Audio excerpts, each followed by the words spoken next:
Alright, folks. Here's the last of our 3-part mini-series on age-appropriate conversations about sex. Now, we've talked about the 9 and below. We've talked about our teenagers. Now, what about our young adults and even grown people who have chosen to remain a virgin? Now, the reason why this is so prevalent to me is because I actually have gotten a lot of messages from people that are asking me questions about sex because they're virgins. And I want them to first say, hey, there's nothing wrong with it. There's nothing wrong with you. If there is anybody saying that there is, say fuck them. Sex and engaging in sex is a personal conversation, a personal decision. It's something that literally impacts the rest of your life. Your virginity is one of the few things that we have that we can't get back. If I lose my wallet, my credit card, even my identity, I can get it back. I can do the work, go to the DMV, go to the bank, do whatever, get it back. Your virginity, once it's gone, it's gone. And you'll literally always have that person in the back of your head that you'll know that hopefully, your first is your forever, maybe, but for a lot of us, it doesn't work out that way. And when you decide to have sex with somebody, it is something that should be thoughtful, mindful, respectful. It should be something that means something to you. You should always want to look back on that moment with positive memories, happy memories, something that is a beautiful reflection of a moment that you shared with somebody because you love them. Not because you felt pressure, not because, oh, I'm going to be popular. None of that shit. You need to be that person that says, I am more important to me, and when I find someone who I feel is equally as important to me as I am, then I'm willing to engage in sex. But like we were talking about, going back to that teenage years, if you don't get the opportunity to learn your body, learn how you're developing, learn what you like, learn what you don't like through masturbation and self-love, then you're going to be a clueless wreck when it comes time to have sex. So even if you didn't do it as a young adult, a teenager, take that opportunity now. If you are a virgin and you hope to one day be intimate with somebody, take the time to learn your body. Take the time to learn what you like and what you don't like. Now, there are a lot of ways to do this. You can, again, I'm going to start with the men, because when you're masturbating, and again, my earlier example is that a lot of younger guys, when they're learning to masturbate, do this. And I'm going to stop doing this because this is the third time I've done it. Do this. Because, again, they are trying to get it over with, and they just want to get to the nut. But if you learn different techniques, try a tight grip, a looser grip, playing with the head, playing with the balls, rubbing the shaft up and down slowly. Play with it. Play with it. Take your time, enjoy it. Then you figure out what it is that you like and how it is that you feel. I had someone ask me about the P-spot and, prostate stimulation. Now, again, you stimulate your prostate two ways.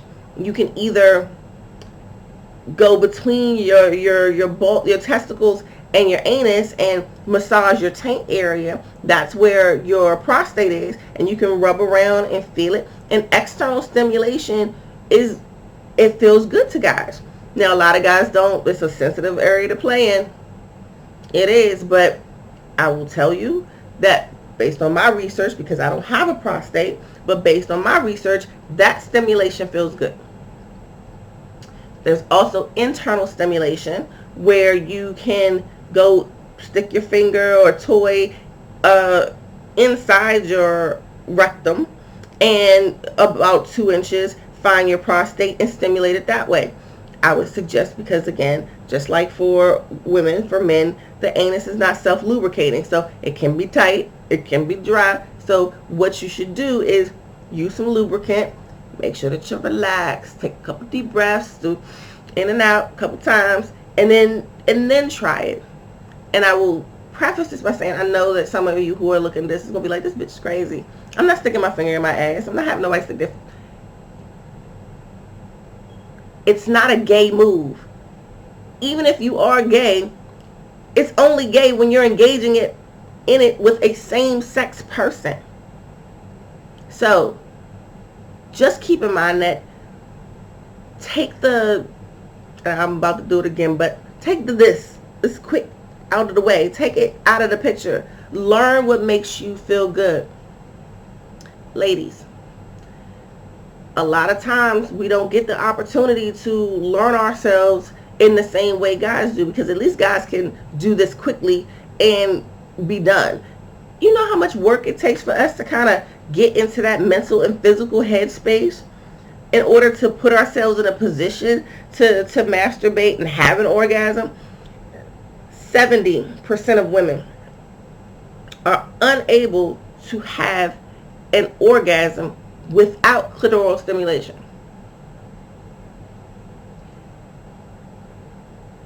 Gspot stimulation is even lower, right?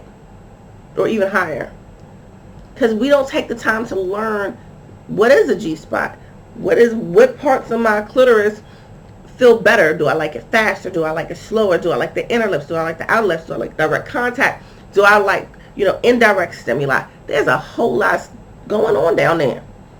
And whether you use your fingers or whether you use a toy, whether you use a dildo, vibrator, a U-shaped vibrator, where you're getting, there's a lot of things that you can do, use, and play. Lubricants. When you know yourself, when you are able to articulate to a partner, oh, touch me here, rub me here, kiss me here, do this, you know from a position of power that you can satisfy yourself, and that you are with them is because you want to be. You enjoy their company. You are attracted to them. Y'all are sexually aroused, and you now feel comfortable. You have brought yourself to a place in your life where you are comfortable being physically intimate with someone. And you won't have that fear of, you might have some fear, because you might be like, well, how's it going to feel going in? Is it going to hurt? If you're uncomfortable, it will hurt. If you are not relaxed, not aroused, it will hurt. If you're fully aroused, if you're fully relaxed, and your partner is patient, and your partner, is paying you attention, then it won't be as traumatic as you might think it will be. So again, hopefully we are sending out those positive messages where we can create ourselves in a position where, as young people, 9 and below, as teenagers, and as young adults and adults, that we're making conscious choices about our sex, and we're not being shamed, and we're not being put in a position where we have this sexually repressive life. It's too many of us that feel that way. And I don't know, I'm a sex coach today, but if we can change the world and, everybody's free and knows, all about sex, and I don't need to be a sex coach no more, great. But until that time, I'm available to you to take clients and help you build your better sex life, to help you be that person that you truly want to be, to answer your questions and to guide you and to be that advocate that you're looking for. So hopefully you enjoyed this series. I appreciate your time and attention. Feel free to leave comments, send me a DM. I'm across all social media at DOYOUKNKY. I am Shanae Jones, and this is this is KNKY, which stands for Those Who Kinky You, and I will see you again very soon.